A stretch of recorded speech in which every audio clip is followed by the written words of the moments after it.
নাই আৰামত বিজেপিয়ে 8টা 9টা জিকিব পাৰে কিন্তু সমস্যা সমাধান কেনেকে হ'ব 2002 চনত আমাৰ বিটিআৰ বিটিসি গঠন হল আজি 2025 চন যি লৰা 2003 জন্ম হৈছিলে আজি 2025 চন তাৰ বয়স 22 বছৰ হৈ গল যি বাচ্চা মাকৰ পেটত আছিলে সি এতিয়া বিয়া হ'ব তাৰ মানে বিটিআৰ নতুন নহয় এবছৰ দুবছৰ নহয় চাওতে চাওতে 22 বছৰ হৈ গল তাৰ মানে এতিয়া আৰু ট্ৰায়েল কৰাৰ সময় নাই টেস্টিং কৰাৰ সময় এটা আমাক ৰিজাল্ট লাগে আমাক উন্নতি লাগে আমাক লাগে আৰু অসমৰ বাকী জাগা যেনে আগবাঢ়ি গৈছে আমাৰ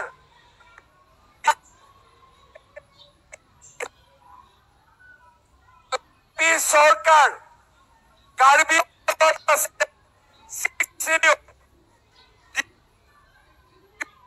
টাউন ডিফুত গুৱাহাটীতকৈও ডিফুত আজি বেছি উন্নতি হৈছে আজি যদি ডিমা হাছাওত যায় এই বছৰ ওয়াৰ্ল্ড ব্যাংকে 4,000 কোটি টকা অকল হাফলং আৰু ডিমা হাছাওৰ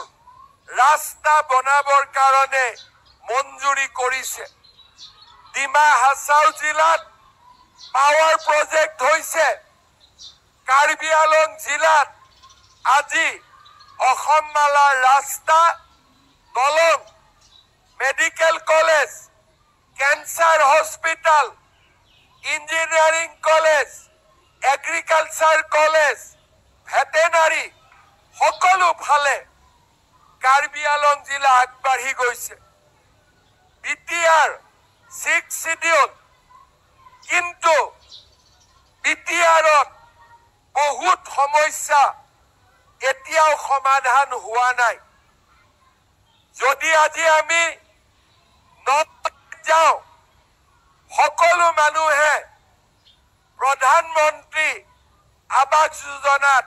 ঘৰ পাইছে লেট্ৰিন বনাব টকা পাইছে টকা পাইছে লাখপতি বাইদেউ টকা পাইছে বাপেকৰ মাটি লৰাৰ নামত নামজাৰি হৈছে আৰু ভূমিহীন লোকে মাটিৰ অধিকাৰ পাইছে কিন্তু আমি বিটিআৰত থাকি আজি আমাৰ বহুতে প্ৰধানমন্ত্ৰীৰ ঘৰ পোৱা নাই থাকিবলৈ আৰু মোৰ ঘৰত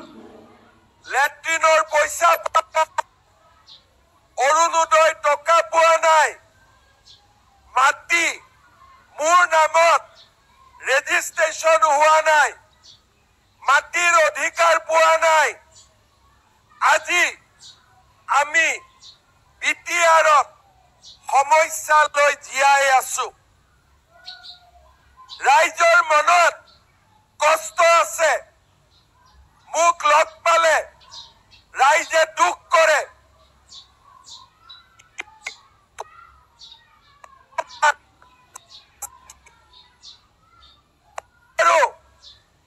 যে এই বিটিআৰত কোনো দ্বিতীয় শ্ৰেণীৰ নাগৰিক থাকিব নালাগে সকলো প্ৰথম শ্ৰেণীৰ নাগৰিক হ'ব লাগে কোনো দ্বিতীয় শ্ৰেণীৰ নাগৰিক থাকিব নালাগে আপোনালোকে জানে যেতিয়া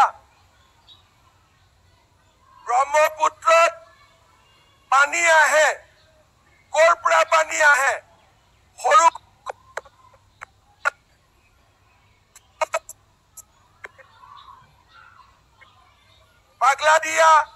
পুঠিমাৰী এই সৰু সৰু নদীৰ পৰা ব্ৰহ্মপুত্ৰত পানী আহে ব্ৰহ্মপুত্ৰ নদীত মিল হৈ যায় এতিয়া মোক যদি কোনোবাই কয় যে পুঠিমাৰীৰ পানী বেলেগ কৰ মানসৰ পানী বেলেগ কৰ পাগলাদিয়াৰ পানী বেলেগ কৰ মই কৰিব পাৰিম নেকি এটা ডাঙৰ কলহত আমাৰ মাসকলে যদি পানী ঢালে কলহটো ভৰ্তি হল তাৰ পিছত কোন মায়ে কোনটো পানী ঢালিছিল তাক আমি উলিয়াব পাৰো নেকি আমিতো উলিয়াব নোৱাৰো আজি তেনেকে চৰকাৰে বিটিআৰ গঠন কৰিলে 26টা জনগোষ্ঠী বিটিআৰত সোমালে বড়ো ৰাভা শৰণীয়া কছাৰী ডিমাচা কছাৰী বৰ্মন কছাৰী কোচ ৰাজবংশী কলিতা নাথ যোগী বঙালী ভাষী অসমীয়া ভাষী গোৰ্খা হিন্দী ভাষী সকলো বিটিআৰত সোমাই গল এতিয়া আমি কেনেকে ভাগ ভাগ কৰিম তুমি অৰুণোদয় পাবা মই নাপাওঁ তুমি মাটি পাবা মই নাপাওঁ তুমি ঘৰ পাবা মই ঘৰ নাপাওঁ কেনেকে ভাগ কৰিম বিটিআৰ এখন 26টা জনগোষ্ঠীৰ লোক বিটিআৰত একেলগে আছে আৰু বিটিআৰলৈ যিয়ে আহিব সকলোৱে ভগাই খাব পাৰিব লাগিব এইটোৱে হৈছে নিয়ম আজি সব জায়গাতে মই গলে মাসকলক সুধো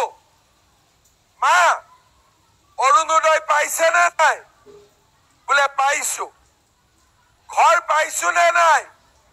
বোলে পাইছো কিন্তু বিটিআৰত সুধিব ভয় লাগে কাৰণ বিটিআৰৰ মহিলাই অৰুণোদয় নাপায় বিটিআৰৰ মানুহে প্ৰধানমন্ত্ৰীৰ ঘৰ নাপায় আৰু বিটিআৰত কিবা যদি কাম হৈছে ৰাজ্য চৰকাৰ আৰু কেন্দ্ৰীয় চৰকাৰে কৰা কাম হৈছে বাকি বিচাৰি পোৱা নাই অৰুণোদয় লাগে কোনে দিব বোলে ভিচিডিচিয়ে দিব বোলে ঘৰ লাগে কোনে দিব বোলে ভিচিডিচিয়ে দিব ভিচিডিচিৰ মূৰত মিঠাতেল নিদিলে ইয়াত একো কাম নহয় হয়নে নহয় আমিতো ভিচিডিচিৰ কাৰণে বিটিআৰ বনোৱা নাছিলো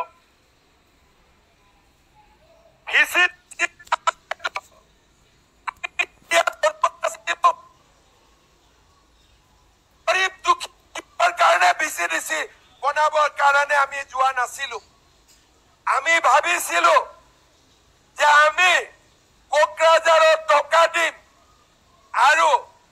কোকৰাঝাৰে গৰীব মানুহক ডাইৰেক্টলি টকা দিব এটা কোটা ভিচিডিচি নদীত বৰালি মাছে সৰু সৰু মাছবিলাক খাই থাকে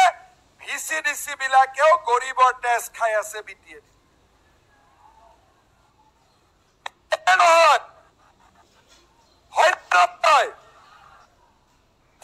সাহস নকৰে সঁচা কথা কব চবে ভয় কৰে কিজানি কোনোবাই বেয়া পায় কিন্তু মুখ্যমন্ত্ৰী হিচাপে মই ভয় কৰিলে নহব মই সঁচা কথা কবই লাগিব আৰু সেই কাৰণে আমাৰ স্পষ্ট কথা এতিয়া ভিচিডিচিৰ দালালি শেষ হ'ব লাগিব নহলে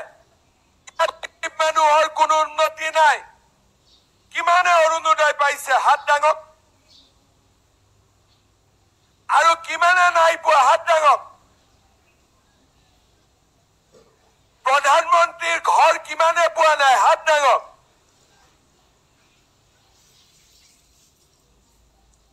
আমি টকাটো সমান দিছো ইয়াতো সমান পঠাইছো অৰুণোদয় ফৰ্ম এটা লবৰ কাৰণেও ভিচিডিচিক 300 টকা ঘোষ দিব লাগে লাগে নে নালাগে ঘৰ পাবৰ কাৰণে ভিচিডিচিৰ মূৰত তেল ঢালিব লাগে এই কথাবোৰ শেষ হ'ব লাগিব যদি বিটিআৰত পৰিৱৰ্তন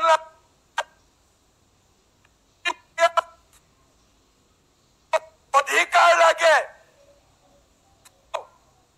অসমত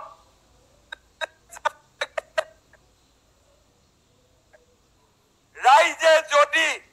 অধিকাৰ পাব লাগে এই ভিচিডিচি বিলাকত আমি দোকানটো বন্ধ কৰি দিব লাগিব আজি আপোনালোকে সব মই 22টা অলবাৰী যাম 23 যাম 24 তাৰিখ মই মাৰ্ঘেৰিটা যাম টিভিত চাই থাকিব হাজাৰ হাজাৰ মহিলা আহিব লাখপতি বাইদেউৰ টকা লবৰ কাৰণে কিন্তু আমাৰ বিটিআৰত লিষ্ট বনাই নাই 17 সেপ্টেম্বৰ 40 লাখ পৰিয়ালে অৰুণোদয় পাব মাহত 1250 টকা লগত গেছ কিনিলে গেছৰ সিলিন্ডাৰৰ দাম 950 550 কিনাৰ লগে লগে 250 টকা চৰকাৰে আপোনালোকক আকৌ দি দিব তাৰ মানে 250 আৰু 1250 1500 টকা মাহত পাব ৰেশন কাৰ্ডত আমি ইমান দিনে চাউল পাই আছিলো চাউলত পাব চেনি পাব কম দামত এই গোটেই বস্তুবিলাক ৰাইজে পাব কিন্তু বিটিআৰত পাবনে নাই মই সুধিছো বোলে লিষ্ট হল নে বোলে ছাৰ ভিচিট চিলেক্ট কৰি মাথাই গৰম হৈ তামোলপুৰত সুধিছো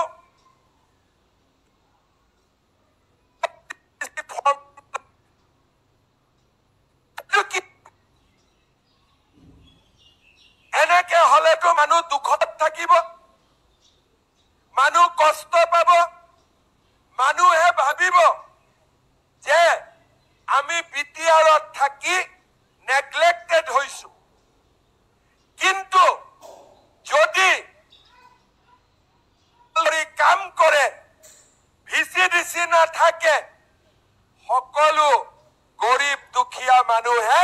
1 টকাও ঘোষ নিদিয়াকৈ চৰকাৰী আঁচনি লাভ কৰিব আজি অসমত চাকৰি ওলাই পুলিচ মেজিষ্ট্ৰেট কোনেও 1 টকাও ঘোষ লব নোৱাৰে কাৰো জাতি নাচাও কাৰো ধৰ্ম নাচাও চোকা লৰা হলে দৌৰিব পাৰিলে আমি চাকৰি দিও 1.5 লাখ চাকৰি দিলো কাৰো পৰা 1 টকা তামোল পানো কোনেও খাব নোৱাৰে কিন্তু কোকৰাঝাৰত চাকৰি তেনেকে পাই জানো বিজেপি চৰকাৰ আহিলে মাজত ভিচিডিচিও নাথাকিব আৰু গৰীব মানুহে চাকৰি পাব তামোল পান এখনো খুৱাব নালাগে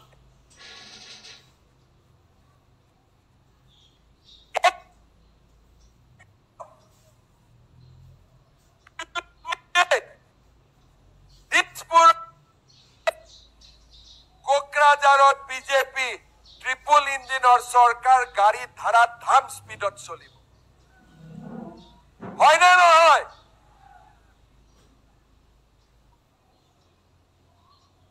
আজি যিমান জায়গাত মই বিটিআৰৰ মিটিং কৰিছো সকলো জায়গাতে মই এটা কথা কৈছো যে আজি আমাৰ অসমত যদি শান্তি হৈছে প্ৰগতি হৈছে কেতিয়া হৈছে যেতিয়া বিজেপিৰ চৰকাৰ হৈছে কাৰ্বি আংলঙত গণ্ডগোল আছিলে ডিমা হাছাওত গণ্ডগোল আছিলে অসমত আছিলে বিটিআৰত আছিলে বিটিআৰত 4,000 লৰা ছোৱালীৰ মৃত্যু হৈছিলে সদায় গুলি সদায় পুলিচ মিলিটাৰী গোসাইগাঁও বজাৰ 8 বজাত বন্ধ কচুগাঁও 6 বজাত বন্ধ বিটিআৰৰ মানুহে লৰা কাৰণে বাহিৰত পঠাই কাৰণ বিটিআৰত শান্তি নাছিলে আজি আপোনালোকে মনত পেলাওক 2021 চন 10 মে মই অসমৰ মুখ্যমন্ত্ৰী হৈছো আৰু লাষ্ট 5 years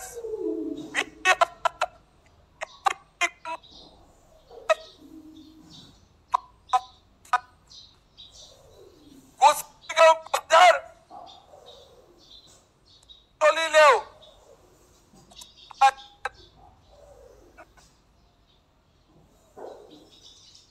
বন্দুক আছিলে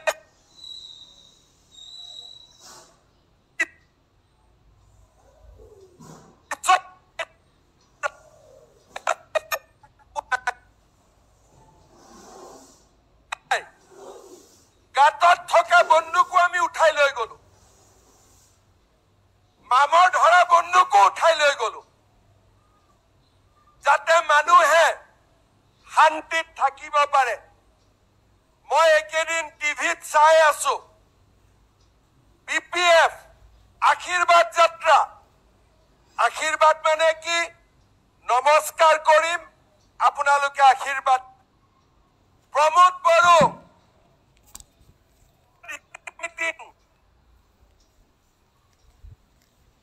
আগত কি আছিল মটৰচাইকেলত